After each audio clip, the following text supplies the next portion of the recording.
మనం ఓ మాట చూస్తాం. యోహాను సువార్త ఎన్నో అనుకున్నాం కానీ దేవుడు ఎందుకో తెస్సలోనికి రాస్తా 5వ అధ్యాయంలో అంటాడు, ఆత్మనార్పకుడు అని. అది కనపడుతుంది, ఏం చేయలేదు. 15వ అధ్యాయం యోహాను సువార్త 15వ అధ్యాయం 3-4 కాదు చూద్దాం. నా యందు నిలిచి ఉండడి, మీ యందు నేను నిలిచి ఉండను. తీగ ద్రాక్షలో నిలిచి ఉంటేనే కానీ తనను తాను ఎలా ఫలింపదో, అలాగే నా యందు నిలిచి ఉంటేనే కానీ మీరును ఫలింపరు. ద్రాక్షవలె నేను, తీగలి మీరు. ఎవడు నా యందు నిలిచి ఉండనో, నేను ఎవరినందు నిలిచి ఉండనో వాడు బహుగా ఫలించును. నాకు వేరుగా ఉండి మీరు ఏమీ చేయలేరు. ఎవరు చెప్పాడు?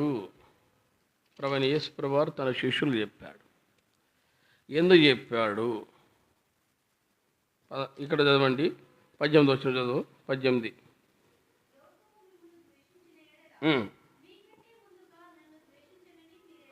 19 కూడా.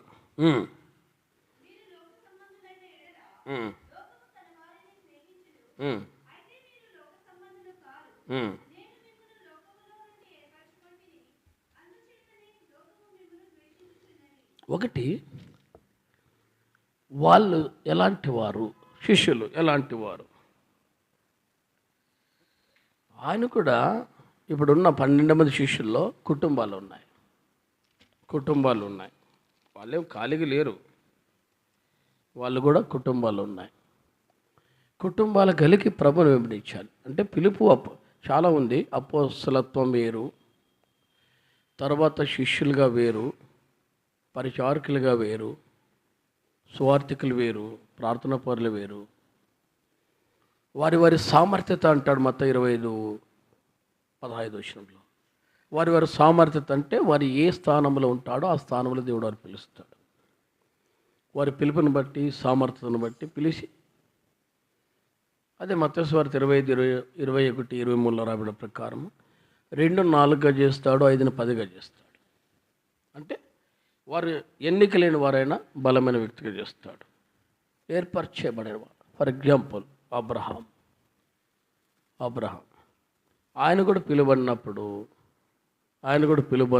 ఏర్పరచబడినప్పుడు ఒకటి అర్థమవుతుంది, మామూలు కాదు. అందుకే అంటాడు యెహోషువ గ్రంథం 24వ అధ్యాయం. యెహోషువ గ్రంథం 24వ అధ్యాయం. యెహోషువ గ్రంథం 24వ అధ్యాయం 3-4 వచనం. 3 అయితే నేను నది అద్దరి నుండి మీ పితరుడు అబ్రహాం తోడుకొని వచ్చి కానాన్ దేశమంతటను సంచరింపజేసి అతనికి సంతానం విశ్రమించి అతనికి ఇస్సాకునికి ఇచ్చితిని అన్నాడు. ఎక్కడి నుంచి వచ్చాడంట? అతడు మీ పితరుడు అబ్రహామును కానాను దేశమునంతటూ సంచరింపజేసి, ఎక్కడ? అతడు అన్ని జనాంగముల నుండి దేవుడు వారి వ్యక్తిని పిలుస్తూ వచ్చాడు. అందుకంటాడు, జ్ఞాపం చేసినప్పుడు 2వ వచనంలో అంటాడు, ఆది కాలం నుండి మీ పితరులు అనగా అబ్రహామును, నాకోరును, తండ్రి అయిన తెరవ కుటుంబీకులు నది యూఫ్రటీస్ అద్దరిని నివసించి ఇతర దేవతలు పూజించిరి. అలాంటి వ్యక్తుల్ని దేవుడు పిలిచినప్పుడు వారు ఎరిగారు.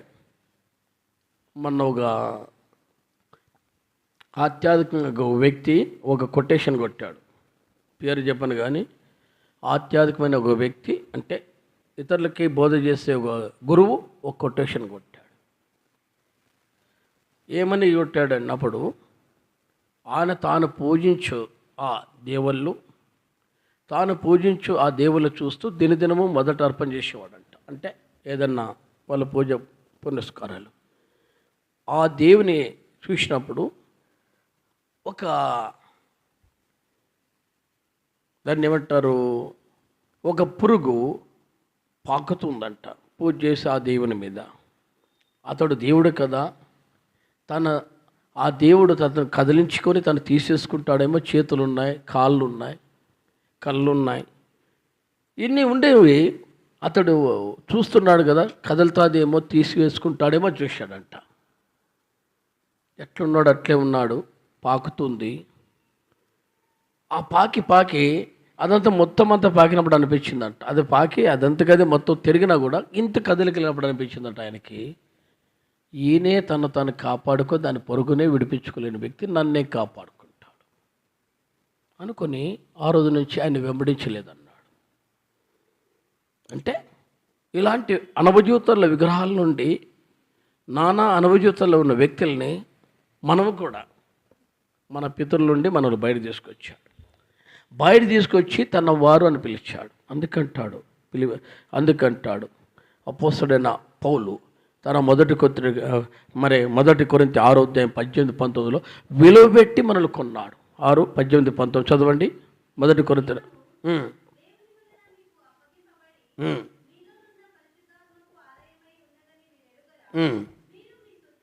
మీరు మీ సొత్తు కారు.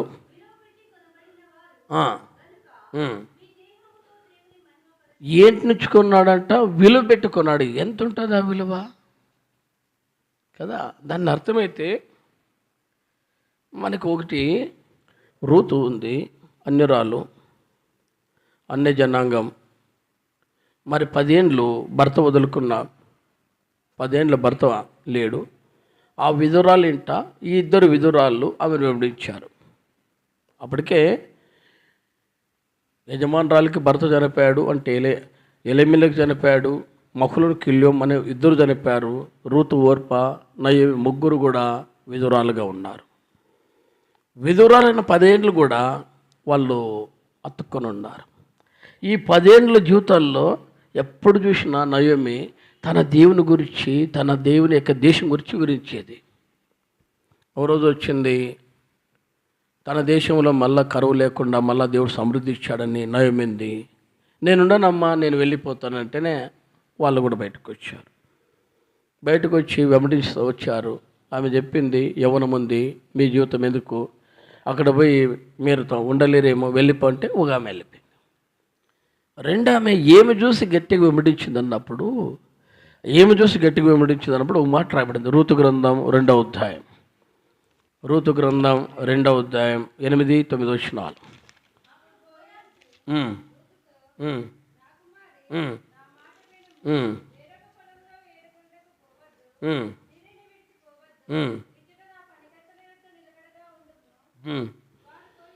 ఇప్పుడు 10-11 అంటాడు. ఆమె సాగిలపడి తలవంచుకుని, ఏమి తెలిసి పరదేశం నాయందు లక్ష్యమించినట్లు నీ కటాక్షం కలిగినని చెప్పగా, బోయజు నీ పెనిమిటి మరణమైన తర్వాత నీవు నీ అత్తకు చేసినందుకు నాకు తెలియబడును. నీవు నీ తల్లిదండ్రులను నీ జన్మభూమిని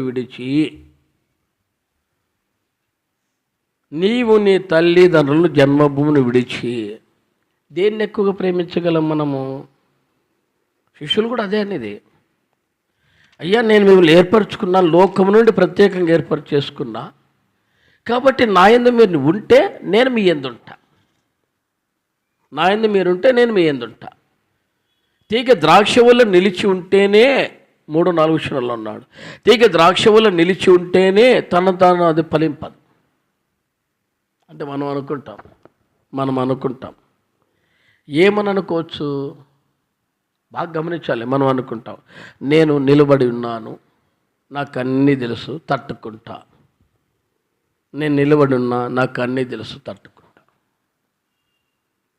ఈ జీవితంలో మనకు కొన్ని సందర్భాలు వస్తాయి. ఎవరైనా సరే, వాక్యం నాకు తెలుసు, ప్రార్థన నాకు తెలుసు, నిరీక్షణ నాకు తెలుసు. ఇప్పుడు మనం ఒకసారి అపవాది దగ్గరికి వెళ్ళి అడుగుదాం. అపవాది దగ్గరికి వెళ్ళి, ఏమయ్యా అపవాది, దేవునితో నీవు ఉన్నామని హెచ్కేలు 28వ అధ్యాయంలో రాయబడిన 14 నుంచి, నీవు దేవునితో నివాసం ఏర్పాటు చేసుకుని అక్కడ పీఠం వేసుకుని గొప్ప స్థానంలో ఉన్నామని రాయబడింది. యెషయా 14వ అధ్యాయం 11 నుంచి కూడా 19 వరకు కూడా రాయబడింది. దేవునితో నివాసం ఏర్పాటు చేసుకున్నావు, తర్వాత స్థానం పోగొట్టుకున్నావు, అగాధమైన స్థానంలో దిగిపోయాని చూస్తాం. నీవు దేవుని నుండి ఎందుకు విడిపోయినప్పుడు తనలో ఒకటి గర్వం పెరిగింది. దేవుని సన్నిధి నుండి బయటకు వచ్చేసాడు, త్రోయబడ్డాడు. ఇప్పుడు అతనికి అర్థం కాదా? నేను దేవుని సన్నిధి నుండి త్రోయబడ్డాను, నేను దేవుని సన్నిధి నుండి విసర్జించబడ్డాను, మళ్ళా దేవుని సన్నిధికి రావాలన్నప్పుడు పశ్చాత్తాపం రాదా? కారణం ఏంటంటే తెలుసు వానికి, నా స్థానాన్ని నేను కాపాడుకోవడానికి ఎంతటికైనా తెగిస్తాను, అవసరమైతే నరకానికి వెళ్ళిపోతా. అందుకే అపవాది మార్క్స్ వార్తలో లేదా మత్తయి వార్త 8వ అధ్యాయంలో కూడా చూసినప్పుడు కూడా ఆ దయ్యములు పట్టిన వాడు ప్రభు దగ్గరికి వచ్చినప్పుడు చూస్తేనంటాడు, మా సమయం ఇంకా రాకమునిపే మమ్మల్ని బాధపరుస్తున్నావా అన్నాడు. చాలామంది కూడా అంతే, వాక్యం ఏదని చెప్తే కష్టం. కారణం ఏంటి తెలుసా? వారి జీవితంలో ఉన్న దాన్ని తొలగించుకోట. అందుకంటాడు రూతు గ్రంథం 2:10-11, నీవు నీ అత్తకు చేసిందంతా నాకు తెలిసి వచ్చిందమ్మా, నీవు నీ తల్లి తండ్రులను వదిలిపెట్టి ఇంత మునుపు నీ వెరగని దేశంలోకి వచ్చింది. ఈరోజు మనం ఇప్పుడు ఎవరు? అన్యులమా కాదా? అన్ని జనాంగం సంబంధించిన వారమా కాదా? కాబట్టి అంటే లేదని చెప్పము, దేవుని కంటే దేన్ని ఎక్కువగా అతుక్కుంటాం, వెంబడిస్తాం. నయోమి ఓర్పతో కూడా చెప్పింది, రూతుతో కూడా చెప్పింది, నీవు నీ తల్లిదండ్రులు ఉన్నారమ్మా, నీ బంధువులు ఉన్నారమ్మా, నీకు స్వాస్థ్యం ఉందమ్మా, నీకు వయసు ఉందమ్మా, నీ జీవితం సుఖం అనిపించు అంటేనే వెళ్ళిపోయింది. అదే స్టేజ్లో ఉంది రూతు కూడా. అదే స్టేజ్లో ఉంది రూతు కూడా. ఎందుకు వెంబడించలేదు అంటే, నేను ఇప్పుడు అందుకంటాదు కీర్తన 45:10-11 రాయబడింది, కుమారి ఆలకించు, ఆలోచించు, చెవియగ్గు, నీ స్వజనము నీ తండ్రింటి మరం. మనము దేవునింటిని అత్తుకొని జీవించేవాడు. ఇవన్నీ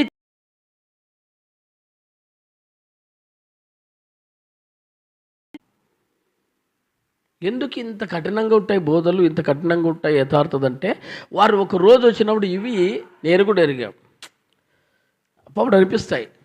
నన్ను నేను చాలాసార్లు 50 మార్క్ అంటే ప్రశ్న మార్క్ వేసుకుంటూ వస్తా. ఏంటి ప్రభా అబ్బా అంటే ఇప్పటికి మనిషి వయసు మనిషి అంటాడు 90 కీర్తనలో, మా ఆయుష్కాలం 70, అధిక బలం అంటే 80 అన్నావు. అది రోగాలు దుఃఖాలు అన్నావు. కానీ మా ప్రాణము రాయబడింది ప్రసంగి గ్రంథంలో ఆత్మ. మరి అనుభవజీవితంలో మనం చూసినప్పుడు యెషయా గ్రంథం 66, 22, 24 కూడా చూస్తే అక్కడ నరకము, పురుగు చావదు, అగ్నిహారద రాయబడింది. చదవండి 66, 22 అనుకుంటా, 24 చదవండి.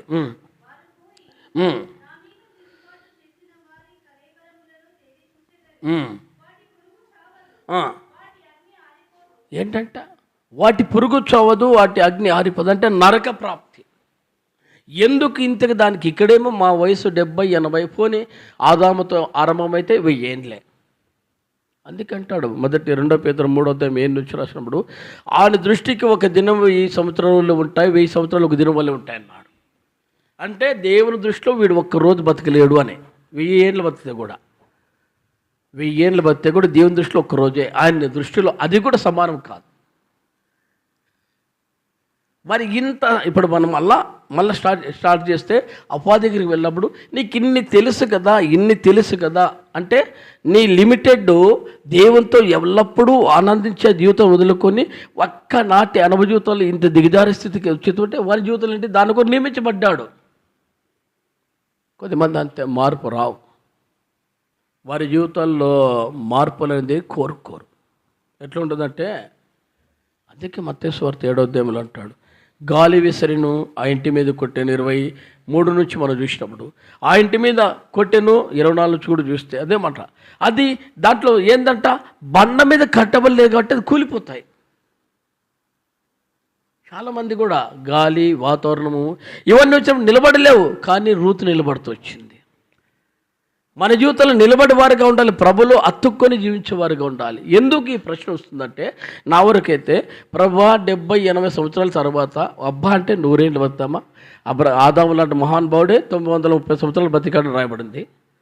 మెదిషేల్ అనేవాడు 969 సంవత్సరాలు బ్రతికినాడని రాయబడింది. ఎవడు 1000 ఏళ్ళు బతికలేదు. అది నీ దృష్టికి ఒక్క రోజే కదా.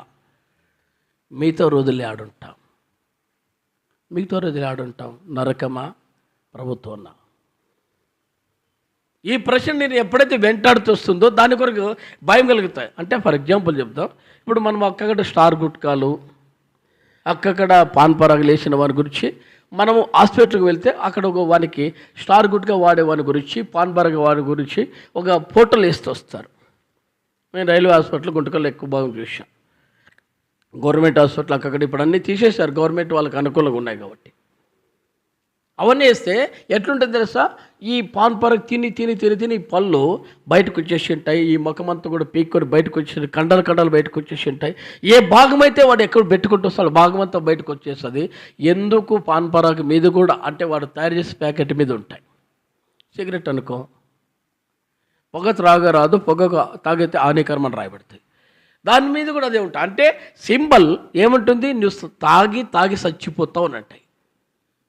వాడే దానికి అంత సింబల్ వేసినప్పుడు, వాడికే దానికి అంత గుర్తు వేసినప్పుడు మనకి ఇన్ని తెలిసే తప్పెందుకు చేస్తాం, తప్పెందుకు చేస్తాం అంటే ఇప్పుడు అపాధిని అడిగినా కూడా అదే, నా తీర్పు నాకుంది, నా నరకం నాకుంది. కాబట్టి నీవు ఎవడు చెప్పే పనిలా, వాని లిమిట్ వాని జీవితాన్ని తీసుకెళ్తాయి. మరి నీవు రక్షణ మనసు పొందిన మన జీవితాల్లో అట్లా నిలిచి ఉండే నీ జీవితం ఎంతవరకు ఉంటుంది, నిలిచిన తర్వాత పరిస్థితులు ఎట్లుంటాయి అంటే కష్టమే కదా. నిలిచిన తర్వాత ప్రభులు అందుకే అంటాడు, అందుకే చదువుదామండి యోహాను సువార్త 10వ అధ్యాయం రండి, యోహాను సువార్త 10వ అధ్యాయం 4 నుంచి. యోహాను సువార్త 10వ అధ్యాయం 4.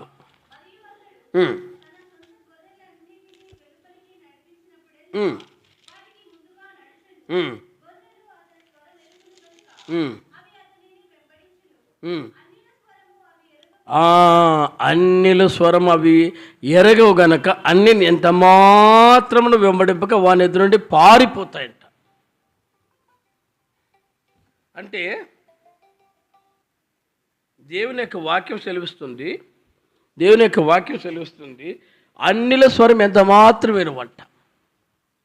అంటే ఎట్లా అర్థమైతే ఇది, ప్రభు తన వారిని ఎరిగినప్పుడు ఈ మాట అంటాడు. ఇక్కడ 5వ వచనం అంటాడు, 5వ వచనం రాయబడింది,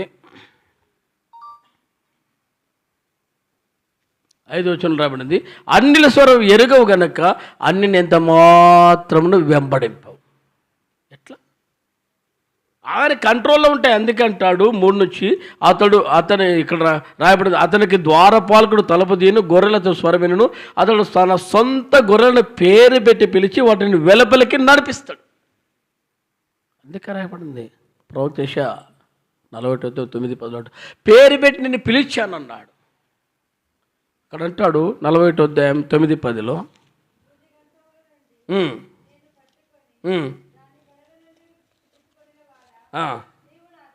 ఏంటంట, నా సేవకుడైన ఇశ్రాయేలు, నేను ఏర్పరచుకున్న యాకోబు, నా స్నేహితుడు అబ్రహాము సంతానమా, భూదిగతుల నుండి పట్టుకొని దాని కొర్రల నుండి పిలుచుకున్నాడట.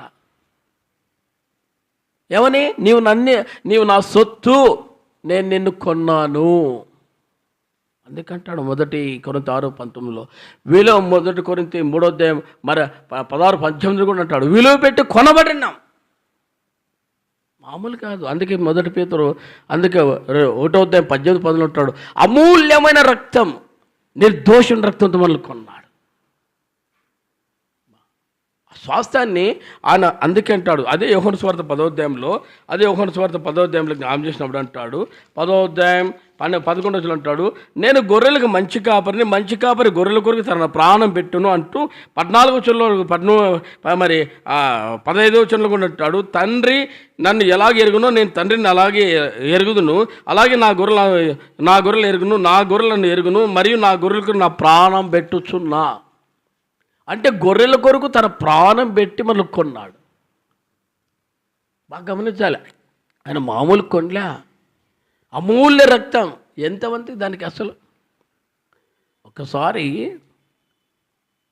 పోలీస్ స్టేషన్లో పట్టబడినప్పుడు జామీన్ లేకపోతే, ఒకసారి ఒక వ్యక్తికి మేము కూడా గత దినాల్లో జామీన్ ఇచ్చినప్పుడు, ఆయన మంచి సాక్ష్యం కలిగిన కుటుంబంలో పుట్టాడు, యవనస్తుడు. పొరపాటున కొన్ని రాంగ్ రూట్లో వెళ్ళాడు యవన కాలం కాబట్టి పట్టుకున్నారు. పోలీసు వాళ్ళు విచారణ చేశారు, వానికి ఎవడు జామీన్ ఇవ్వలే. 24 hours తర్వాత ఉంచకూడదు కాబట్టి వాడిని తీసుకొని పోయి సబ్ జైల్లో వేశారు, గుత్తి సబ్ జైల్లో వేశారు. అది తెలిసింది. అడ్రస్ చెప్తే పాపం ఆయన లేడు, ఇక్కడ వేరే దగ్గర ఉన్నాడు. ఫ్యామిలీకి తెలిసింది, పరిగెత్తుకుంటూ వచ్చారు, గుంటకల్లంతా విచారణ చేశారు. గుంటకాలంతో విచారణ చేస్తే ఆ రోజుల్లో అంటే టఫ్ పరిస్థితులు, జామీన్ ఇవ్వకూడదన్న పరిస్థితులు ఏర్పడినాయి. మళ్ళీ లాయర్ దగ్గరికి వెళ్తే రూలర్స్ నుంచి అయినా ఇప్పించుకుంటే పల్లెటూరు నుంచి ఆ మండలం సంబంధించిన వాళ్ళ దగ్గరికైనా వెళ్ళి ఇప్పించుకోండి అంటే మా దగ్గరికి వచ్చారు. వాళ్ళు వస్తారని మాకు ముందే రోజు తెలుసు. అప్పటికి చెప్పాం. ఆయన పెద్దలు కూడా మళ్ళీ క్రాస్ చేసి అడుగుతూ వచ్చారు.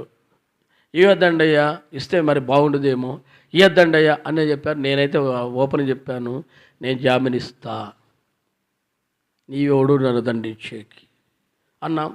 సరే ఏదైతేనే వచ్చారు, జామీన్ ఏర్పాటు చేశాం, జామీన్ ఇస్తే బయటకు వచ్చాం. జామీన్ ఇవ్వకపోతే వాళ్ళ పరిస్థితి ఏమిటి?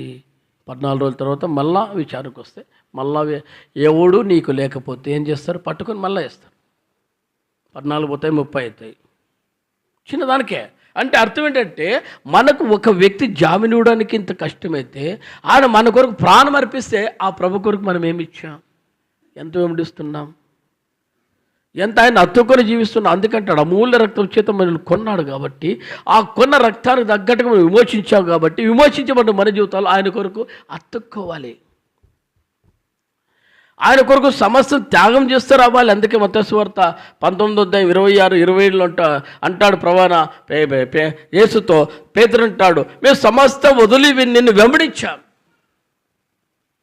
ఏం వెంబడించారా మనం? చదవమ్మా 27 వచనం.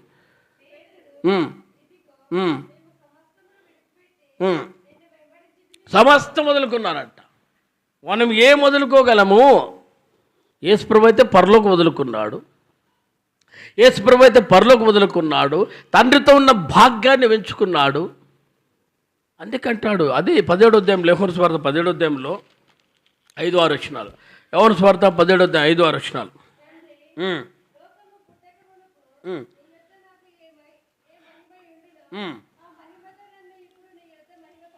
ఏంటంట? తండ్రి, లోకం పుట్టుక మునుపు నీ యొద్ద నాకు ఏ మహిమ ఉండునో ఆ మహిమతో నన్ను ఇప్పుడు నీ యొద్ద మహిమపరచు. అంటే లోకం పుట్టుక ముందు తండ్రితో ఉన్న మహిమ ఇప్పుడు ఆయన ఎదట్లేదు. కారణమేమిటి? మనుషుడిగా ఉన్నాడు. కారణమేమిటి?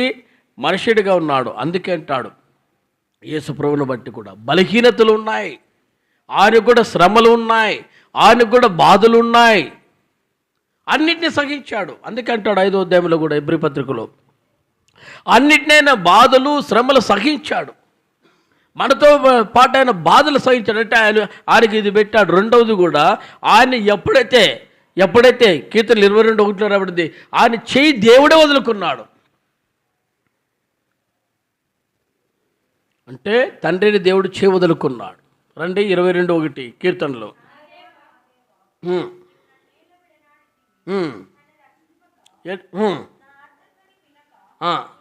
ఏంటంటే తండ్రి అయిన దేవుడే ఒక పాపి అయిన మనిషి నిమిత్తము ఆయన వదులుకున్నాడు. ఎంత కఠినం ఉంటుంది? తండ్రితో ఆయన ఏకమైన దేవుడు, తండ్రితో కలిసిపోయిన దేవుడు, ఇప్పుడు ఆయన అంటాడు, నా దేవా నా దేవా. మత్తయి సువార్త 26:46 నుంచి కూడా మాట మనం చూస్తాం. ఆయన కేకలు వేసినప్పుడు అంటాడు, నా ఏలి ఏలి లామా సబక్తనీ గారి బిగ్గర కేక వేయడానికి కారణం ఏంటంటే, తండ్రి అయిన దేవుడు ఆయన పూర్తిగా చేయి వదిలిపెట్టేశాడు.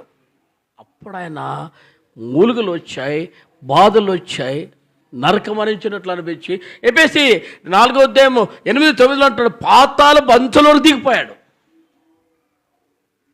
సామాన్యమైనది కాదు. చదవండి 4వ అధ్యాయం 8-9.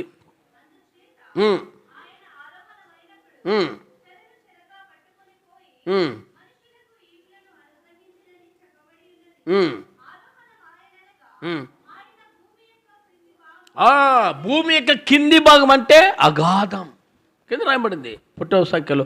అగాధం అంటే నరక ప్రాప్తిలోనికి దిగిపోయి నిన్ను విడిపించాడు. విడిపించిన ఆ దేవుడికి నిన్ను కొంటే నువ్వెట్లు వెంబడిస్తున్నావు? ఎంత అతుక్కున్నావు? డ్రామా ఆడుతామా? తప్పు.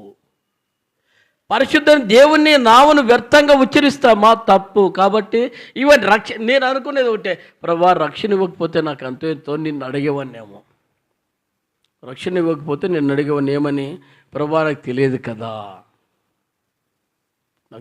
కదా, నాకు తరుణం లేదా అని అక్కడ అడిగేవాన్నేమో. ఏడా పరలోకములు కానీ తీర్పు అనుగ్రహించబడిన దినము కానీ అడిగేవాన్నేమో.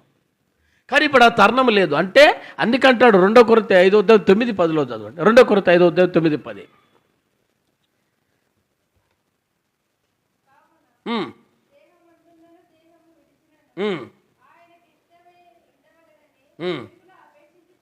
దేహం విడిచినను దేహముతో ఉన్నను ఆయనకి ఇష్టలై ఉండాలని మిగిలి ఆపేక్షిస్తున్నట. 10వ వచనం.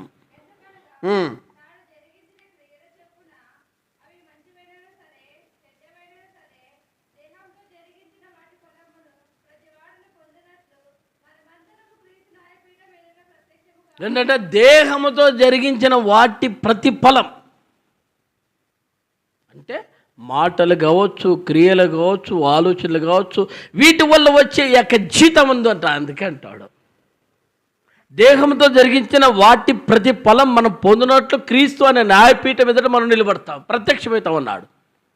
అప్పుడు అంటాడు నిన్ను కొనలేదా, నిన్ను రక్షించుకోలేదా? ఇప్పుడు రూతు దగ్గరికి మళ్ళా అడుగుదాం అనుకో, ఏమ్మా రూతు గారు నీ తోడికోడలు వెళ్ళిపోయిందే, నీవెందుకు వెళ్ళలేదు అన్నావు అనుకో. ఆమె అంటుంది అయ్యా 45 కీర్తన 10 ప్రకారము ఆయన రాబడింది, కుమారు ఆలోచించు, ఆలోచించు, చెవెగ్గు, నీ స్వజనము నీ తండ్రిని మరువు.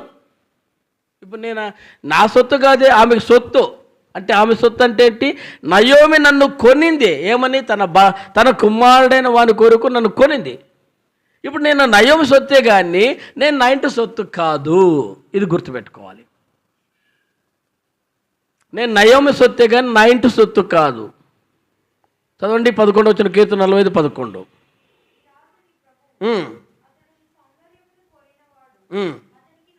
ఏంటంట అతడికి నువ్వు నమస్కరించాలంటే ప్రభువునికి వెంబడిస్తున్న ఇది నీ జీవితంలో లేకపోతే ప్రభువా వంటి వారు కాలేం. ఆయనతో కలిసి జీవించలేము, ఆయనతో కలిసి ఆ లోకంలో సంచరించలేము. అర్థం కావాలి. చాలా వరకు ఇది రొత్తుగా అంటే డెత్లో ఉంటుందేమో, అంటే లోతుగా ఉంటుంది, కానీ నీ జీవితంలో ఇది అర్థమెత్తి ఎట్లుంటావు అంటే అందుకంటాడు కీర్తనకర్త 63 కీర్తన 3-4 వచనాల్లో. చదవండి 63 కీర్తన 3-4 వచనాలు.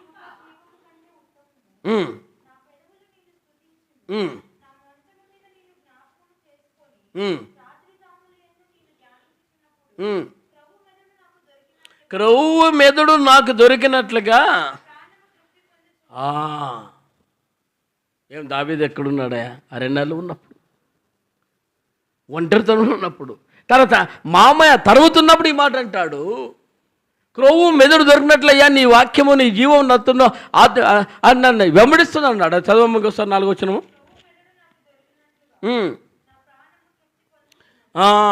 క్రొవ్వు మెదడు దొరికినట్లుగా నా ప్రాణం తృప్తి పొందుతుంది. అంటే వారి జీవితాల్లో గొర్రెల కాపర్లు కాబట్టి దాని యొక్క టేస్ట్ వాళ్ళు చూశారు. అదే టేస్ట్ ప్రభులో చూస్తూ వచ్చాడు. ఇప్పుడు నయోమి దగ్గరికి నుంచి రూతు దగ్గరికి వెళ్ళి మళ్ళీ అడుగుదామండి, ఏమ్మా రూతు గారు నీవు ఇంటికి వచ్చావు కదా, నీ ఇంట్లో అన్ని సమృద్ధి ఉంది కదా, అంటే మీ పుట్టినింట్లో సమృద్ధి ఉంది కదా, ఇప్పుడు ఈయన ఎక్కడో బెత్లెహేముకి వచ్చావు, నీ కాపురమే తెలియదు, అంటే నీకు నివాసం లేదు, నీకు ఒక గూడు లేదు, ఒక ఇల్లు లేదు, పోనీ ఉన్న ఇల్లు అసలు మరి ఇక్కడ నీకు స్వాస్థ్యం కూడా ఉంటుండడానికి లేదే, ఎట్లా వెంబడిస్తావని తోడికోడలు అడిగింది అనుకో. నువ్వు ఎట్లానే వెళ్ళిపోమ్మా, నేను నా అత్తతో కలిసి వెంబడిస్తానని అన్నప్పుడు అడుగుతుంది ఏమని, బుద్ధి లేని దాన్ని ఉన్నట్లుండావు, నాకైనా తల్లిదండ్రులు ఇక్కడ పెట్టుకొని బంధువులు ఇక్కడ పెట్టుకొని నువ్వు బయటకు ఎందుకు పోతావు? ఆమె ఎప్పుడొచ్చిందో మనం ఇంకా సంసారం రాకమునపు ఇక్కడికి వచ్చింది. ఇప్పుడు ఆమెతో పాటు నువ్వు బయటకు వెళ్ళిపోతే ఇప్పుడు ఏమి స్వాస్థ్యం అది ఏముందని, ఇల్లు లేదు, నివాసం లేదు, అన్నీ పడిపోయింటాయి. అసలు ఎవరు మనల్ని పట్టించుకుంటారు? ఏడైతే అందరూ పట్టించుకుంటారు. ఇదే కదా మన లోకంలో ఉండేది.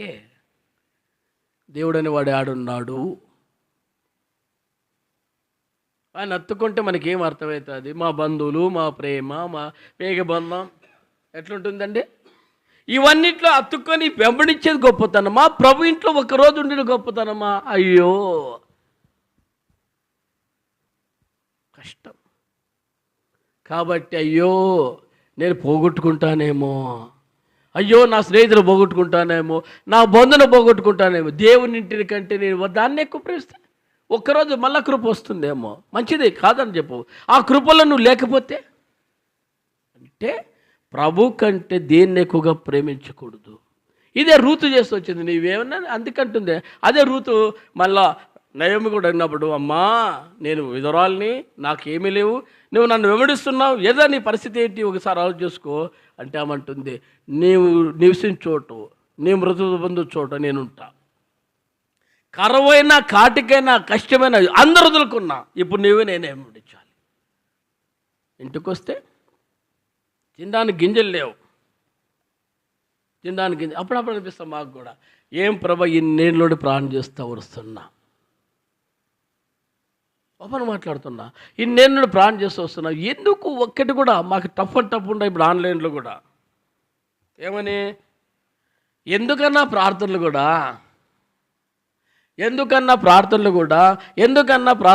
ఏమి విన్నాడు దేవుడు. మళ్ళీ పరిచారకులమ్మా, సామాన్యమైన వాళ్ళు కాదు. ప్రార్థనలో చేస్తున్న వ్యక్తులు అడుగుతున్నారు, ఎందుకు ప్రార్థనలు, ఏం చేస్తే మనకు లాభం, అన్నీ అట్లా క్రిటికల్గా అట్లే ఉన్నాయి కదా. ఒక వ్యక్తి అంటాడు, కృప ఆవరించిందయ్యా, అన్ని పరిస్థితులు దేవుడు మళ్ళీ ఆదుకుంటున్నాడు ప్రతి సమయంలో. అంటే ఏంటంటే రోగ దుఃఖాలంటే సుఖ బాధలంటే వెంటాడుతూనే ఉంటాయి. ప్రసంగులు అంటాడు, కష్ట సుఖాలంటూ వెంటాడుతుంటాయి, వీటిలో నువ్వు అత్తుకొని వేమించాలి. అదే నయోమి చేస్తూ వచ్చింది, రూతు చేసింది. పరిగేరంటే పరిగేరింది, నీవు నన్ను పోషించంటే పోషించింది. అంటే ఎన్ని కష్ట సుఖాలన్నా దేవుని సేవ చేసేవాడు అనుకో, ఆ పని చేస్తూనే ఉండాలి. అయ్యో నేనే పరిగెడుతున్నానే, ఇంకా నిన్నే పోషిస్తున్నామ్మా, నాకే 4 గింజలు లేవే అని అనకూడదు. ఎవరికి అర్థమవుతుంది? పరిచారకులకి, సేవకులకి. మనకేం అర్థం కావు, ఎందుకంటే అవన్నీ ఆ టచ్ లేదు, ఆత్మ గ్రహింపు లేదు. కాబట్టి నేను ఎందుకు చెప్తున్నానంటే, ప్రభు చేత ఏర్పరచబడిన వారు అన్ని పరిస్థితులు తట్టుకోవాలి. ప్రభు చేత ఏర్పరచబడి ప్రభుని వెంబడిస్తూ రావాలి. ఇది లేకపోతే ఒకరోజు ఆయన కూడా అంటాడు, మిమ్మల్ని ఎరగనంటాడు, మీరు మాకు తెలియదు అంటాడు. మత్తయి సువార్త 25వ అధ్యాయంలో కూడా అదేనేది. అయ్యా మత్తయి సువార్త 7వ అధ్యాయంలో కూడా మనకు జ్ఞాపకం కూడా ఆ రోజు వస్తారంట 20 నుంచి 21 నుంచి అంటాడు, ప్రభు అని పిలుస్తూ వస్తారు, అద్భుతాలు చేసామంటారు, ఆశ్చర్యాలు చేశారంటారు. అయ్యో నేను అవును దయ్యాలు వదులుకొట్టాం, నేను అద్భుతాలు చేశాం, పరిచయం చేశామంటారు కదా. సండే స్కూల్ టీచర్లు అంటాము, యవనస్తులు పరిచయం చేశామంటాము, బైబిల్ స్టడీలు చెప్పామంటావు, ఎవరు లేకపోయినా లీడింగ్ అంటే నడిపిస్తూ వచ్చామంటాము, కాపర్ లేకపోయినా నడిపిస్తూ వచ్చామంటావు. కానీ ఆయన అంటాడు, మీరు ఏంటంటే మత్తయి సువార్త 7:21 నుంచి చదవమ్మా.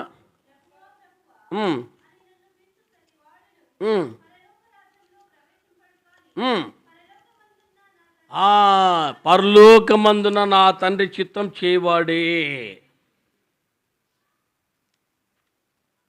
పరలోకమందున నా తండ్రి చిత్తం చేయవాడు. అంటే ఏం చెప్తా పని చేస్తూ ఉండాలి. అది నీ పిలుపు, అది నీ సేవ, అది నీ వెంబడింపు, అది నీ పరిచయం. దాన్ని వదులుకుంటే శిష్యులకు అది చెప్తున్నాడు. అందుకంటాడు యోహాను సువార్త 17వ అధ్యాయం 5-6 వచనాలు. మళ్ళీ ఇంకోసారి చూడండి, యోహాను సువార్త 17వ అధ్యాయం 5-6 వచనాలు.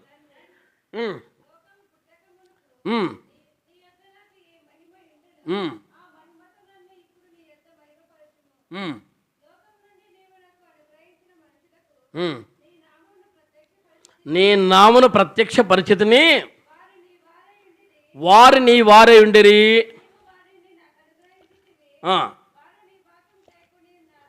ఏంటంటే 17వ అధ్యాయం 6వ వచనం అంటాడు, లోకము నుండి నీవు నాకు అనుగ్రహించిన మనుషులకు నీ నామను ప్రత్యక్ష పరిచితిని. అంటే ఏమిటి? 2వ మాట అంటాడు, ఈ మాటతో నాకు అనిపించింది, వారు నీ వారై ఉండిరి. ఏంటి ప్రభా ఇంత ఈ మాట చెప్తున్నాం? వారు నీ వారంటే మనం అనుకుంటాం. అందుకే ఆయన కూడా తండ్రి వాడిని ఆకర్షిస్తేనే కదా వాడిని నా ఎదుకు రాడు అన్నాడు. అంటే ఏంటంట, వాడిని ఆకర్షించాలి. తండ్రి చేత ఆకర్షించబడి పరలోకమందు ముందే వాని యొక్క లీస్టు అక్కడి నుంచి, అందుకే కొట్టివేయబడింది. ఏహెచ్కేల్లో కొట్టివేయబడుతూ వచ్చాడు 28వ అధ్యాయంలో అపవాదిని. అక్కడి నుండి మనల్ని కొట్టివేశాడు. మీకు అర్థం కావాలి. అంటే అపవాదిని దేవుని యొక్క దూతలు ఎదుట ఒక స్థానం పెట్టి ఇది నీ స్థానం అంటే వాడు గర్వించాడు, అహంకారైపోయాడు, నేను కదా అనుకున్నాడు, ఆ స్థానం నుండి కొట్టివేయబడ్డాడు. అట్లా పరలోకం నుండి మనం కూడా ఒకానొక రోజు నియమించబడిన మన జీవితాల్లో ఇప్పుడు మనం కొట్టివేయబడిన వారుగా ఉండినా ఇప్పుడు మళ్ళా ఆ చేత ఏర్పరచబడడానికి ప్రభు వచ్చాడు. ఇది లోతైన అంశమే. అంటే నీకు ఇది అర్థం కాదు, కానీ అర్థం చేసుకో. ప్రభుని అడుగు. ఏంటా అక్కడి నుండి నీ ఉన్న వ్యక్తిని ఇప్పుడు దేవుడు కొట్టివేసి ఈ వ్యక్తి మళ్ళీ నేను ఏర్పాటు చేసుకుంటా. ఇప్పుడు అబ్రాహాముని అడుగుదామండి. ఏమండి అబ్రాహాం గారు, మీ తండ్రి తెరహు గారు, నాహోరు గారు అంటే మీ చిన్నాయన గారు, వీళ్ళందరూ మీ దేవుళ్ళే కాకుండా ఇతర దేవుళ్ళు వెంబడిస్తూ వచ్చారు కదా, ఇప్పుడు నీవెందుకు అన్ని వదులుకున్నావు అని అడిగినా ఆయన కూడా చెప్పేది అంటే నేను ఆయన చేతి ఏర్పరచబడ్డాను కాబట్టి నేను ఆయనతో కలిసి వెళ్ళిపోతా. అక్కడున్న స్నేహితులు బంధువులు అడుగుతూ వచ్చారు, ఏంటయ్యా శ్వాసం పెట్టుకుని ఆదికాండం 11వ అధ్యాయం కానీ 12వ అధ్యాయం కానీ మనం చూస్తున్నా ఎందుకు వెళ్ళిపోతున్నావు అని అడిగింటే ఆయన కూడా చెప్పాడు, దేవుడు నన్ను పిలిచాడు. నీ స్వజనును తండ్రిని ఇంటిని వదులుకొని నేను చూపించి దేశానికి రా అంటే నేను వెళ్ళిపోవాలి కదా అన్నాడు. అంతే. వీడేవాడు తిక్కుడే మనకు వింటాడు. మనల్ని అందే అదే అనుకో, లోకం మనం లెరగదు అన్నాడు ప్రభు. లోకం మనం లెరగదు అన్నాడు. నేను లోకం నుండి వారు ప్రత్యక్షపరిచారు కాబట్టి ఇప్పుడు మనం చూసాం యోహాను సువార్త 10వ అధ్యాయం 5వ వచనంలో రాయబడింది, అన్నిల స్వరం అవి ఎరగలేదని రాయబడింది. అన్నిలంటే ఎవరు? ప్రభుని ఎరగని వారు. ప్రభు వంటి అనుభవంలో నీకు వ్యక్తులు మనతో ఉంటారు. వారు మనల్ని టచ్ చేస్తూ ఉంటారు, గట్టి కరుచుకుంటూ ఉంటారు. మళ్ళీ లోతు దగ్గరికి వెళ్దాం. ఇవన్నీ చెప్పడానికి నాకు సమయం చాలు, ఇప్పటికే నా టైం అయింది. లోతు దగ్గరికి వెళ్దాం. ఏమయ్యా లోతు గారు, నీవు అబ్రాహాముతో పాటు వెంబడించావు, అబ్రాహాముతో పాటు స్వాస్థ్యం తీసుకున్నావు, ఆశీర్వాదం పొందావు. 13వ అధ్యాయము 6, 7 వచనంలో 8వ వచనంలో మనం చూసినప్పుడు వారు నివసించుటకు స్థలము లేనంతగా దీవించబడ్డారు. ఒంటరిగా వచ్చావు, భార్య పిల్లలు కలిగి ఉన్నావు, ఆస్తిపాసాలు సంపాదించుకున్నావు, గొర్రెలు సంపాదించుకున్నావు, మందలు సంపాదించుకున్నావు, నీవు నివసించలేనంత స్థలము సంపాదించుకున్నావు. ఇప్పుడు ఎందుకు అబ్రాహాము వదిలిపెట్టిపోతువి అని అడిగితే మా మధ్య భిన్నాభిప్రాయాలు వచ్చా. ఆయన ఒక మాట చెప్పా, నువ్వు కుడికన్నా వెళ్ళు, నేను ఎడమకి వెళ్తా, నువ్వు ఎడమకన్నా వెళ్ళి కుడికి వెళ్తా అన్నా. చెప్తే నేను వెంబడించా. నాకు ఈ లోతు ఆ నివసించే ప్రాంతం సుధమ మాకు బాగుంది, వెంబడించాం. ఇదే మనం చేసేది, ఇదే కదా మనం చేసే. పోనీ 14వ అధ్యాయంలో అబ్రహాము ఆ వ్యక్తిని విడిపించి మళ్ళా అతని స్వాస్థ్యాన్ని తీసుకొచ్చి చెప్పిన అప్పుడైనా బుద్ధి రావాలి కదా. 14వ అధ్యాయంలో యుద్ధం జరిగింది. లోతును అతని యొక్క ఫ్యామిలీ మొత్తాన్ని తీసుకొని మరి పట్టుకొని పోయారు. అబ్రహాం విన్నాడు. 317 మందిని అతని యొక్క పనివారు తీసుకొని వాళ్ళ మీద 5 రాజుల మీద జయించాడు. జయించి మళ్ళీ లోతు తీసుకొచ్చి అక్కడే పెట్టాడు. చాలాసార్లు దేవుడు మాట్లాడతాడు. బంధు ప్రీతి, స్నేహ బంధం, వేగ బంధం అని వీళ్ళు కొన్ని సందర్భాలు వాళ్ళు నిన్ను ఎరగని జనాంగంతో కలిసి తిరగద్దనైనా వాళ్ళకి ఆరాధన తెలియదు, బల్లా తెలియదు, స్థుతి తెలియదు, దేవుని వెంబడించడం తెలియదు, శ్రమ అంటే తెలియదు, ఆ అనుభవ జీవితాల్లో ఉండవు. అలాంటి వారితో కలిసి మెలుస్తుంటే వాళ్ళ వంటి వారు అయిపోతారు. 2వ దినవృత్తాంతములు 19వ అధ్యాయం 1-2 వచనాలు. 2వ దినవృత్తాంతములు 19వ అధ్యాయం.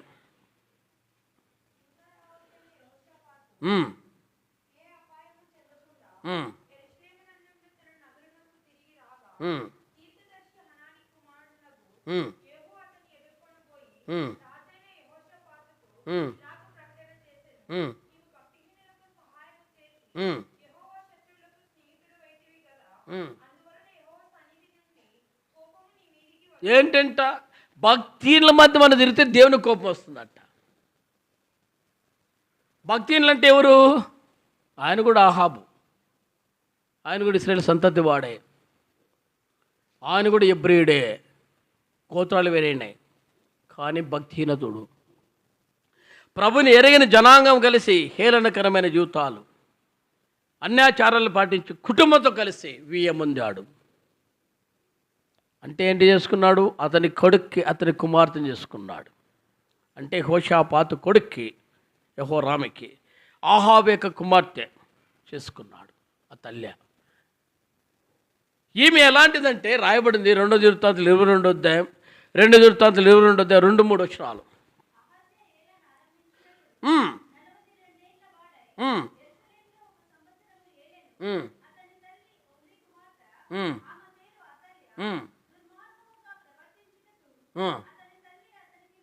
దుర్మార్గంగా ప్రవర్తించేది పిల్లలు నేర్పిందంట. అలాంటి కుటుంబీకులతో యెహోషాపాతు కలిసిపోయాడు. అర్థమవుతుందా? మన పిల్లలు ఏడున్నారు ఈరోజు చెప్పండి? మనం దేవుని ఇంట్లో ఉంటున్నామా, ఏడు కూర్చుంటున్నారు? పోనీ ఎప్పుడైనా కానీ వాళ్ళ గురించి విచారం చేస్తే వీని పేరు నువ్వు అడుగుతావా? సుసన్న అనే దైవజనరాలు అడిగింది, ప్రభువా నాకు 9 మంది పిల్లలు ఇచ్చావు, గొప్ప సంతానంగా ఇచ్చావు, ఈ పిల్లల్ని నేను ఏం చేయాలి అని అడుగుతూ వచ్చింది. బాగా గమనించు, ఈ పిల్లల్ని నేను ఏం చేయాలని అడుగుతూ వచ్చింది. నాకు 9 మంది పిల్లలు ఇచ్చావు, నేనైతే నన్ను రక్షించుకున్నావు, నా భర్తకు రక్షించుకున్న బీద కుటుంబం మాది, కానీ దేవుని ఇంటిలో వారు ఉండాలి, సేవ చేయాలి. 9 మందిని దేవుని సేవకులుగా తీర్చిదిద్ది అవి అడుగుతూ వచ్చిందట, ప్రభా ఇంకొకరినిచ్చినా కూడా నేను కరువైన కష్టాలను పెంచి నీ సేవకు అప్పచెప్తా. మన పిల్లలు ఏడున్నారు? మన కుటుంబాలు ఏడున్నాయి? అదే భక్తి అంటే, అదే క్రైస్తవత్వం అంటే? కాదు కదా. ఇదే యెహోషాపాతు దేవుడు అడిగింది. నీవు భక్తులతో సహాయం చేసి యెహోవా శత్రువుకు స్నేహితుడు అయితే కనుక నేను నీకు విరోధిని అన్నాడు. నీకు నేను శత్రువుని అన్నాడు. అంటే దేవుని ఎదుట శత్రుత్వాన్ని పెంచుకొని విరోధత్వాన్ని పెంచుకుంటే యెహోషాపాతు ముందున్నాడు. ఎవడతడు? అదే 2:18 అధ్యాయంలో భక్తిపరుడని రాయబడుకుంటూ వచ్చింది, యథార్థవంతం రాయబడుకుంటుంది, దేవుని సేవ చేసిన వాడని రాయబడుకుంటూ వచ్చింది.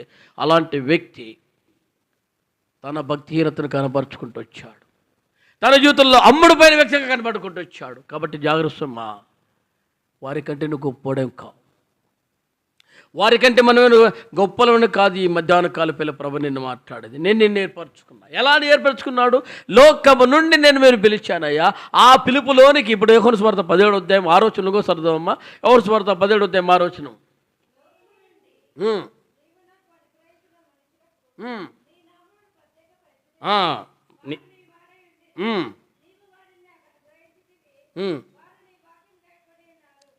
ఇప్పుడు వారు నీవారు, ఆ వారిని నేనే ఏం చేస్తాను? వాక్యంతో పెంచుతున్నా. వారు ఇప్పుడు నీవారు. బాగా కఠినంగా ఉంటుందేమో కానీ మీకు అర్థం కావాలి. తండ్రినే దేవుని ఎదుటి నుండి మనం నియమించబడిన వారుగా ఉన్నాము, ఏర్పరచబడిన వారుగా ఉన్నాము. ఇప్పుడు ఆ వ్యక్తిలోనికి దేవుడు మనల్ని ఏం చేశాడంటే 17వ అధ్యాయం 6వ వచనంలో, 17వ అధ్యాయం వారు నీ వారు ఉండి ఇప్పుడు నీవు వారిని నాకు అనుగ్రహించి వారు నీ వాక్యం గైకొని ఉన్నారు అన్నాడు. ఇప్పుడు వారిని వారిగా ఉన్నారు. ఇప్పుడు ఆ 14వ వచనంలో కూడా అంటాడు, యోహాను సువార్త 17వ అధ్యాయం 14లో అంటాడు, నేను వారి ఎదుండగా నీవు నాకు అనుగ్రహించిన వారిని నేను ఆమందు కాపాడుతుని, నేను వారిని భద్రపరిచితిని అన్నాడు. ప్రభు మనల్ని కాపాడడానికి వాక్యము సంఘం ఇచ్చింది, పరిచయం ఇచ్చింది, భద్రపరుస్తూ వస్తాడు. ఆ భద్రతలో ఉండాలి, కదలకూడదు. ఇప్పుడు ప్రభువుని అడిగితే, అంటే ప్రభువును విచారం చేస్తే, ఏం ప్రభువా రాయబడింది కదా మరి 17వ అధ్యాయం 5వ వచనంలో యోహానులో అంటారు, లోకము పుట్టుక మునుపు ఏ మహిమైతే ఉందో ఆ మహిమను వదులుకొని రావడానికి కారణమేమి?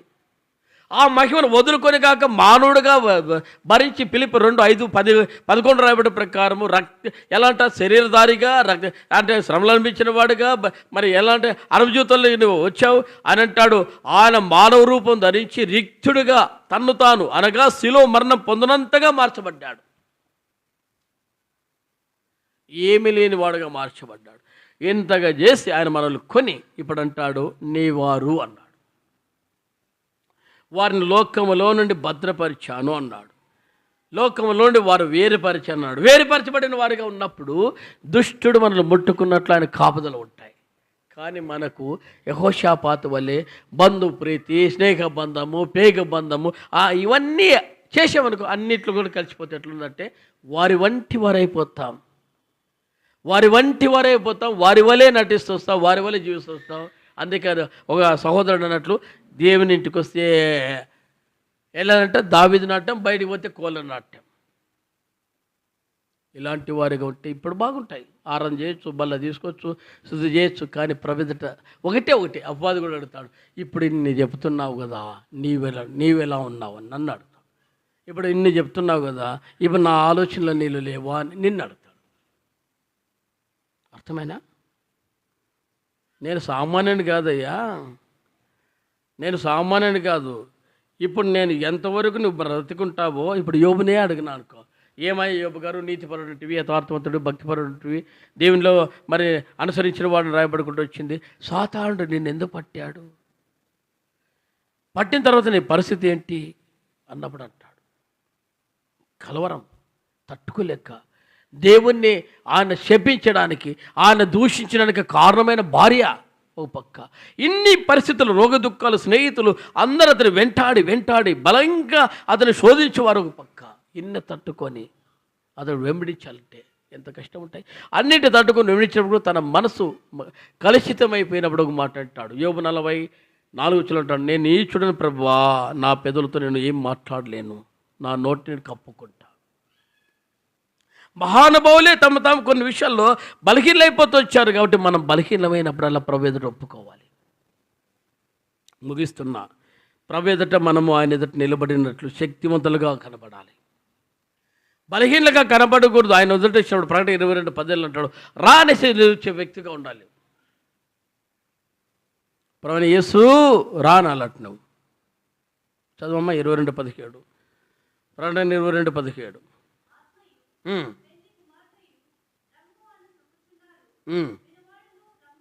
ఏంటంట వినువాడు కూడా, అంటే ప్రభా ఎప్పుడు వస్తావని పెళ్లి కుమార్తె ఎదురు చూసినట్లు ఎదురు చూడాలంటే నువ్వు లేకపోతే నీ జీవితం అంతే డమ్మి అయిపోతాయి ఇక్కడే.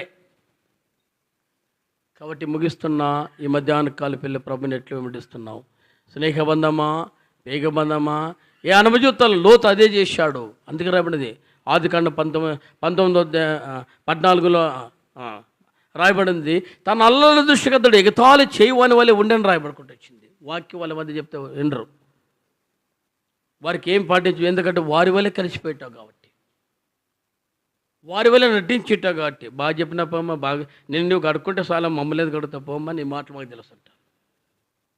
నేనైనా మనమైనా ప్రభు నిలబడితే ఈ బలహీనతలు ఉంటాయి కాబట్టి, ప్రభా నువ్వు నన్ను విలువ పెట్టుకున్నావు, నీ సొత్తుగా స్వీకరించావు, దాని కొరకు పరలోకి వదులుకొని నా కొరకు ఇంత త్యాగం చేస్తే, అయ్యా నేను నీ వాణిగా నన్ను అంగీకరించి వాక్యం ఇచ్చి భద్రపరిస్తే, ఇప్పుడు దుష్టుడు నన్ను బొట్టుతున్నాడు, కానీ నేను వాడిని అడుగుజాడలకు వెంబడించాను. అందుకే బిల్ ఇబ్రహీం దైవజనుడు అన్నాడు, ఓ నరకమా నీవెక్కడన్నాడు, ఓ అపాది నీవెక్కడ. పరిశుద్ధ పౌలు కూడా అడుగుతూ వచ్చాడు 1 కొరింథీ 15:54 వచ్చి, ఓ మరణమా, ఓ ముళ్ళు నీవెక్కడ, దానికి ఉన్న పాపం యొక్క విజయం నేను నా ప్రభులు వెంబడించానని. ఆ జీవితం నీలో ఉంటే ప్రభుతో అత్తుకుంటావు. ఎన్ని పరిస్థితులు వచ్చినా ఆయనలా జీవిస్తావు, ఆయనలా ప్రవర్తిస్తావు, ఆయన వలె ఉంటావు, ఆయన పోలి ఉంటాం. అందుకంటాడు, ఆయన పోలిన వారిగా మనం ఉంటాం, ఆయన వలె ఉంటాం. కాబట్టి ఆయన వంటి వారిగా నీవు నేను ఉండాలి. అట్టి జీవితంలో ఉంటున్నావా? రూతు అదే చేసింది. ఏమని చేస్తూ వచ్చింది? నిన్ను నేను వెంబడిస్తా, నా చావు తప్ప నిన్ను నేను వదులుకోను, నా చావు తప్ప నేను నిన్ను విడిచిపెట్టిన తీర్మానం. ఆ తీర్మానమే ఆమె జీవించింది, ఆ తీర్మానమే ఆశ్చర్యకరంగా మార్చబడింది. ఈ లోకంలో సుఖాలు, దుఃఖాలు, బాధలు ఉండొచ్చు, కానీ ఒకరోజు ఇవన్నీ వదులుకొని ఒకటి మాట చెప్పి ముగిస్తా. లాజరు అని దరిద్రుడు కూడా ఉన్నాడు. లూకాసు వార్త 16వ అధ్యాయంలో మనం చూస్తాం 19 నుంచి. దరిద్రుడు కూడా ఉన్నాడు, అతడు కురూపులతో నింపబడి ఉన్నాడు, అతడు ఏమాత్రం పని మరి ఎవరు పట్టించుకోలేని వ్యక్తిగా ఉన్నాడు. కానీ ఒకరోజు వచ్చింది, దేవుని యొక్క ఆశీర్వాదాలు వచ్చాయి. ఆ మాట చూసుకొని మనము ఎన్ని పరిస్థితులు వచ్చినా ప్రభువుని వెంబడిస్తాం. 16వ అధ్యాయం లూకాసు వార్త 16వ అధ్యాయం, లూకాసు వార్త 16వ అధ్యాయం 25.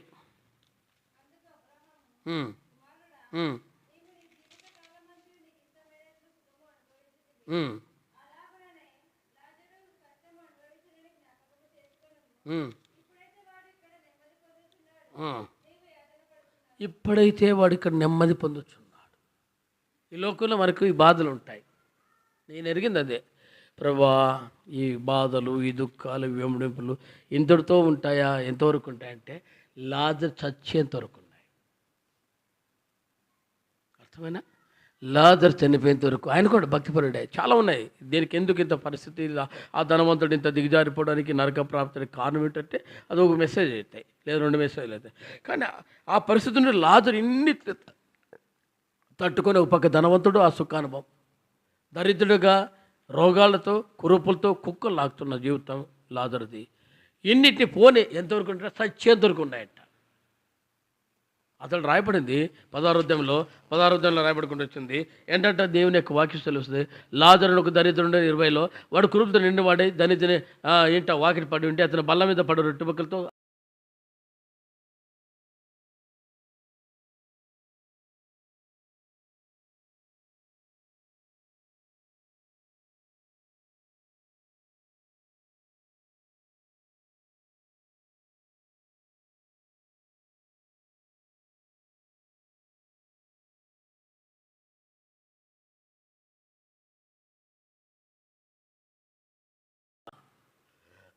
ప్రేయతన ఎరిగిందంటే దీనికే నియమించబడ్డాను. ఓకే, దట్స్ ఆల్, ఇది నీ చిత్తం.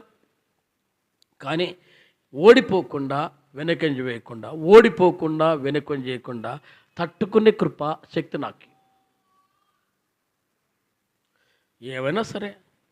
2, నీ ఆశీర్వాదం నందు 2వ సమయాలు 7వ అధ్యాయం 28-29 ప్రకారం నేను దీవెన పొందాలి, ఆ కృప దయచి అంతే. ఇది దీని కొరకే పోరాడుతున్నాం. పరిస్థితులు ఎన్ని టఫ్ ఉన్నా, పరిస్థితులు ఎంత వ్యతిరేకతలు ఉన్నా ప్రభువే దిక్కు. కాబట్టి గుర్తుపెట్టుకుందాం, ప్రభు వంటి అనుభవజీవితాల్లో యేసు ప్రభువే దీని కొరకు భరించినప్పుడు, లాజరే దీని కొరకు భరించినప్పుడు నువ్వు భరించగలవా? నాకెందుకులే అనుకుంటువా? అల్పకాల శ్రమలు అంటాడు అపోస్తలుడైన పౌలు 11వ అధ్యాయం Hebrews 24-26లో. దేవుని ప్రజలతో శ్రమ నాకు మేలన్నాడు. కాబట్టి ప్రభు పిల్లలుగా, ప్రభు వంటి వారుగా, ప్రభు వంటి అనుభూతులు కలిగిన వారుగా, రూతు వంటి జీవితం, మరి దావీదు వంటి జీవితం, అబ్రహాము వంటి జీవితం కలిగితే నువ్వు గనుడవుతావు. ఓ రోజు వస్తుంది, పరలోకంలో సంతోషం ఉంటుంది, లాజరు సంతోషపడినట్లు నెమ్మది ఉంటుంది, సుఖానుభవం ఉంటుంది. అప్పుడు అనుకుంటుంది చెప్పనా పేతురు అంటాడు 1వ అధ్యాయంలో 1 పేతురు 9-10 ఉంటాడు, చెప్పనా సైకును మహిమాయుక్తమైన సంతోషం అన్నాడు. ఆ సంతోషంలో ఉంటాడు. అప్పుడు అర్థమవుతుంది దైవజన భక్సింగ్ అన్నట్లు అన్నింటినీ వదులుకొని ప్రభులో ఉన్నాడు. నీ వాటి జీవితం కలిగి ఉంటావా? నేను ఎరిగింది అదే జీవితం నీకు కూడా తప్పదనుకుంటే దాని కొరకు సిద్ధపడు. ప్రభే ఒకరోజు వస్తాయి. ఇప్పుడు మనం చూసే ప్రకారము లూకా 16వ అధ్యాయము 20-22 వరకు మనం చూసిన 20 లేదా 23 వరకు చూసిన ప్రకారం అన్నిటినీ భరించే శక్తి దేవుడు ఇవ్వకపోని అతుక్కోవాలి. ఇదే రూతులో ఆ తీర్మానం ఉంది. కాబట్టి ఆమె నెమ్మది పొందింది. 25వ వచనం ప్రకారం లాజరుకు నెమ్మది పొందాడు, పరలోకంలో నిత్యానందములో ఉన్నాడు. అట్టి అనుభవం కలిగిన వారుగా నీవు నేను తీర్మానం కలిగి ఎన్ని పరిస్థితులు వచ్చినా ప్రభా, బంధువులు వదిలిపెట్టినా, స్నేహితులు వదిలిపెట్టినా, నాకంటే అయ్యా మాటి వల్ల వదులుకున్నా, దూషించినా, ఎన్ని రకాలుగా విసర్జించినా నా ప్రభును అతుక్కుంటా. భర్త వదిలిపెట్టినా, స్నేహితులు వదిలిపెట్టినా నా ప్రభును అతుక్కుంటా. ఈ జీవితం కలిగితే యోబు తన భార్య కూడా పట్టించుకోవాలి. అదేందుకంటాడు 17వ అధ్యాయం 19వ అధ్యాయంలో, నా ఊపిరి 30 అధ్యాయంలో గురించి అవసరంలో నా భార్యకు అసహ్యమని రాబడింది. దగ్గర లేదు. అలాంటి జీవితాల్లో కూడా యోబు దేవుని అతుక్కున్నాడు. వారండి భక్తిపరులు, వారండి ప్రభు వంటి వారు, ప్రభుతో అతుక్కున్నవారు. అందుకే నేను ముగిస్తున్నా. యోబు 42:8 అంటాడు, ఎంతమంది అయితే అతన్ని శోధించారో, బాధపడితే దేవుడు అన్నాడు పో అక్కడ పోయి ప్రాణం చేసుకున్నారు. అక్కడికి వచ్చి ప్రాణం చేసుకున్నారు. యోబు స్నేహితులు వచ్చి తప్పు చేశావు, నీ ప్రార్థన మా రోగాలు బాగు చేస్తాయి, తప్పు చేశావు, నీ ప్రార్థన మాకు ఆదరణిస్తుంది. అది కావాలి విశ్వాసకి. కాబట్టి అట్టు అనుభవం కలిగిన వారుగా, ఆ తీర్మానం కలిగిన వారుగా ఉండి ప్రభు కొరకు సిద్ధపడదాం. అలాంటి వారికి ఉండి ప్రభు బలలో పాల్పొందుతూ వస్తావు. ప్రభు ఈ మాటలు దీవించడం గాక దేశస్థాలను ఉంచండి, పరీక్షించుకొని యోగ్యంగా బలలో పాల్పొందుతూ వస్తావు. ప్రభు కొరకు సిద్ధపడుతూ వస్తావు. కడవరి దినాల్లో ఉన్నావు, తల వంచు. కడవరి దినాల్లో ముగింపు దినాల్లో ఉన్నావు. ప్రభు కొరకు జీవిస్తూ వస్తావు. ఆయన వలే పరిస్థితులకి అనుకూలంగా ప్రభు కొరకు జీవిస్తూ వస్తావు. ఆచరణ కలిగి ఉంటూ వస్తాం. దేవుడు ఈ కొద్ది మాటలు దీవించుగాక దేశస్థానం ఉంచండి. ప్రార్థిస్తూ వస్తాం.